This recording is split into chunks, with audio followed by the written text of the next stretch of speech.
4. O fogo aquece. O fogo não apenas ilumina. O fogo não apenas purifica. O fogo também aquece. O que não falta hoje são crentes gelados, frios, marmóreos, pétreos, sem calor espiritual. Gente anestesiada, indiferente, insensibilizada, gente acometida de uma letargia crônica. Gente que não se compromete com Deus, que não leva Deus a sério. São crentes mais apáticos, são crentes mais omissos, são crentes mais covardes, são crentes mas estão dormindo entre os mortos, Efésios 5,14. São crentes que vivem amordaçados, que vivem um arremedo de vida cristã. São crentes, mas mentem. São crentes, mas produzem frutos amargos. São crentes, mas não oram. Não estudam a Bíblia com avidez. São crentes, mas são amarrados para louvar a Deus. São crentes, mas têm mais prazer na roda dos escarnecedores do que na Assembleia dos Santos. São crentes, mas não são dizimistas, nem guardam o dia do Senhor. São crentes, mas vivem como mundanos no trabalho e na escola. São crentes, mas namoram e se casam com pessoas que não têm compromisso com Deus. São crentes, mas não amam a Deus de todo o coração. São crentes, mas não investem tempo, nem dinheiro, nem a vida na obra de Deus. São crentes, espectadores, crentes assistentes de cultos, crentes plateia. Estão sempre frios, nunca estão prontos a obedecer, nunca pegam fogo. Mais do que nunca necessitamos buscar esse batismo de fogo para aquecer e inflamar a igreja e fazê-la vibrar por Deus. Quando o fogo vem, ele acaba com a frieza, porque é todo calor, não há nele ponto frio. A igreja precisa de fogo, porque vida cristã não é a verdade no gelo, mas a verdade no fogo. Infelizmente, no verão há lugares mais quentes que a igreja. Algumas igrejas são geladeiras espirituais, sempre com a temperatura baixa. Outras são um retrato fiel do Polo Norte, sempre cobertas de gelo. E muitos crentes são como os Alpes suíços, gelados 12 meses por ano. E muitos crentes são como os Alpes suíços, gelados 12 meses por ano. Assim como os automóveis só rodam depois que recebem a centelha da ignição. O crente só age na plenitude da força de Deus após ser aquecido com o fogo do Espírito Santo. Essa verdade se encontra retratada na vida de Eliseu. Esse homem de Deus orou pela mulher sunamita e ela teve um filho, 2 Reis capítulo 4. Aquele menino já crescido acompanhou o pai ao campo. Sentiu uma forte dor de cabeça e seu pai o mandou voltar para casa. Ele assentou-se no colo de sua mãe e ao meio-dia morreu. Aquela mulher com a alma coberta de crepe, enlutada e com o coração fuzilado pela dor, correu ao homem de Deus e Eliseu compreendeu que a sua alma estava em angústia. Então ela disse a Eliseu: pedi eu a meu senhor algum filho? Não disse eu? Não me enganes, 2 Reis 4:28. Em outras palavras, o que aquela mulher disse a Eliseu foi o seguinte: meu filho está morto, meu coração está esmagado, minha alma está de luto. Estou sofrendo mais por ver meu filho morto do que quando antes sofria pela minha esterilidade. Então, Eliseu disse para o seu moço: corre, Geazi, corre, não saúdes ninguém, não receba saudação. Corre, corre. Coloca o meu bordão no rosto do menino. E lá foi Geazi. Mas a sunamita disse a Eliseu: tão certo como vive o Senhor, e vive a tua alma, não te deixarei, tu vais comigo. Geazi correu e colocou o bordão profético no rosto do menino, mas ele continuou morto. Que cena patética. Estonteante. Nós também vimos usando o bordão profético, pregando a palavra, a verdadeira palavra, pregando dentro da mais pura ortodoxia.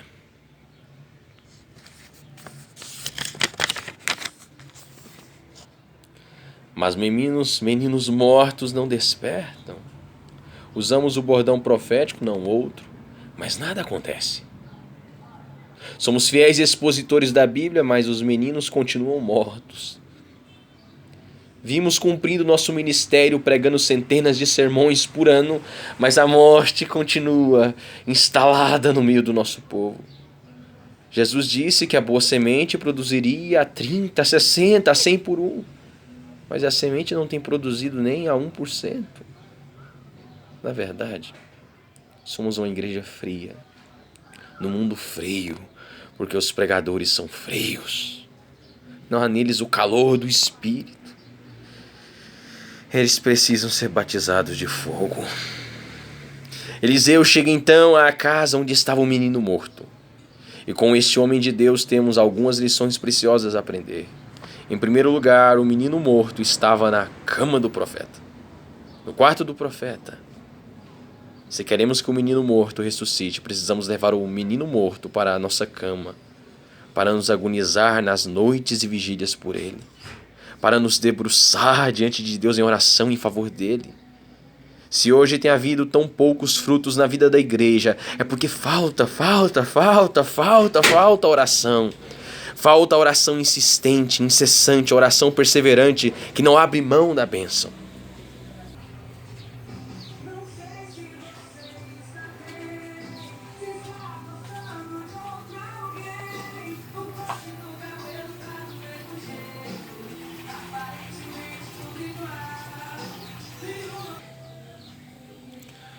Desculpa aí, gente, é que a minha vizinha tá escutando aqui bem alto, Marília Mendonça, um monte de música. Enfim, vamos lá. Na verdade, somos uma igreja fria no mundo frio, porque os pregadores são frios. Não há neles o calor do Espírito, eles precisam de batismo de fogo.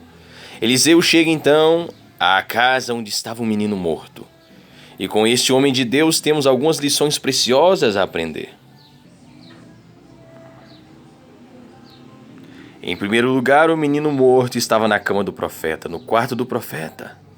Se queremos que o menino morto ressuscite, precisamos levar o menino morto para a nossa cama, para nos agonizar nas noites de vigílias por ele, para nos debruçarmos diante de Deus em oração em favor dele. Se hoje tem havido tão poucos frutos na vida da igreja, é porque falta oração. Falta oração insistente, incessante, oração perseverante, que não abre mão da bênção. Em segundo lugar, Eliseu se envolve com o drama do menino morto na mais profunda empatia. Eliseu se joga sobre o menino, olho no olho, boca na boca, mão na mão, identificando-se com a morte do menino, com a miséria do menino, com a algidez cadavérica do menino. E o resultado foi extraordinário. Diz a palavra de Deus que o corpo do menino aqueceu, 2 Reis 4:34. Glória a Deus! Começava a dar resultado, mas Eliseu não se contentou com aquecimento apenas. Não se contentou com vestígio de vida, queria vida plena. Não basta o pecador morto nos seus delitos e pecados deixar os vícios, abandonar a prostituição, deixar a mentira, voltar-se para a família e ser uma pessoa honrada e honesta. Não basta ir para a igreja, ser batizado, professar a fé, fazer algumas reformas e mudanças exteriores na conduta. Ele necessita de algo mais. Necessita nascer de novo, necessita de vida. Em terceiro lugar, Eliseu agoniza em oração. Ele salta de sobre o menino e anda de um lado para o outro dentro do quarto, agoniza em oração, em súplica e em intercessão pelo morto. À medida que seu coração queima, o corpo do menino se aquece e logo depois o milagre acontece. Por fim, Eliseu triunfa sobre a morte do menino, por sua firmeza e perseverança, e tornou a subir sobre o menino. Este expirou 7 vezes e abriu os olhos. Versículo 35. O menino abriu os olhos, largou os andragos da morte e levantou-se, porque Eliseu tinha o fogo de Deus em seu coração. O menino aqueceu-se e tornou à vida, porque havia calor em Eliseu. Não basta usarmos o bordão profético, precisamos ser batizados com fogo.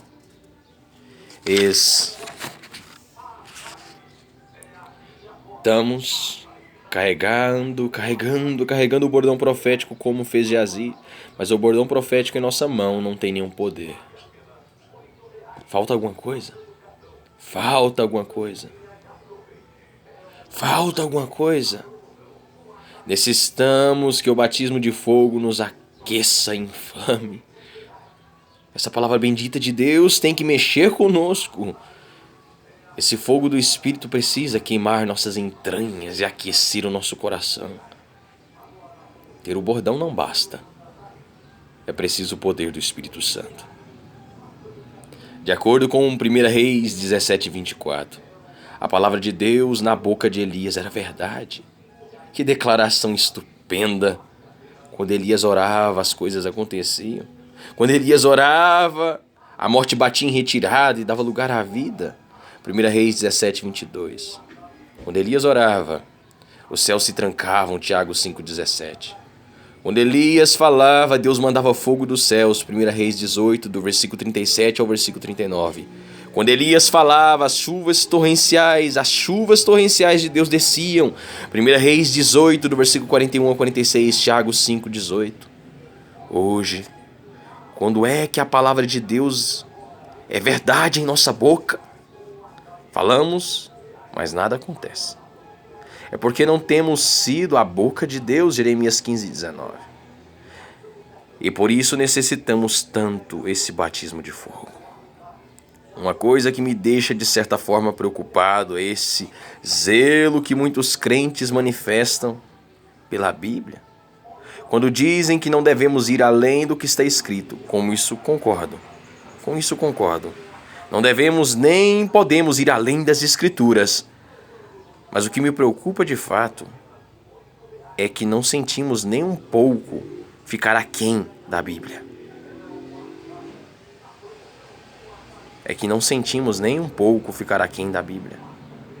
Aqueles que temem tanto ir além da Bíblia não têm o mesmo temor de ficar aquém.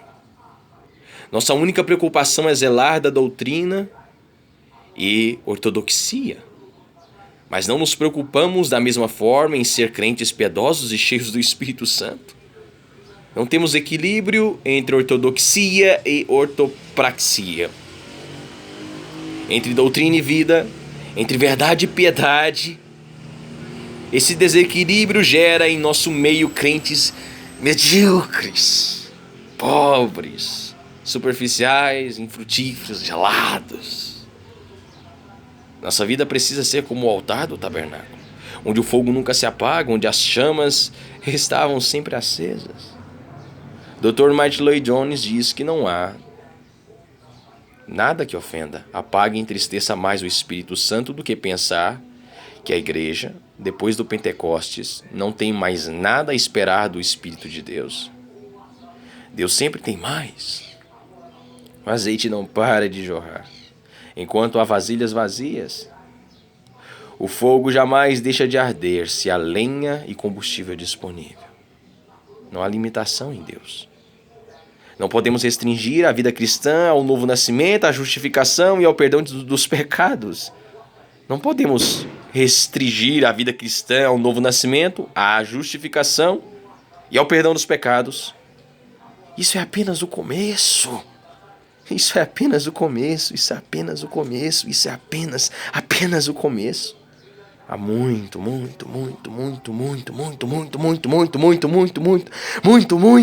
mais para nós. Deus não quer apenas nos levar ao céu. Ele quer trazer o céu a nós. O evangelho que abraçamos é o evangelho das insondáveis riquezas de Cristo.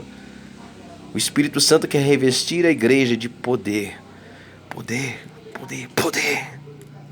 O mesmo poder que ressuscitou e entronizou Jesus à destra do Pai. Está à nossa disposição. John Wesley deixou a Inglaterra e foi ser missionário na Geórgia. Lá trabalhou duramente entre os índios. John Wesley deixou a Inglaterra e foi ser missionário na Geórgia. Lá trabalhou duramente entre os índios, mas os resultados foram escassos e desanimadores. Ele era um homem culto e muito preparado intelectualmente, mas faltava ali o essencial.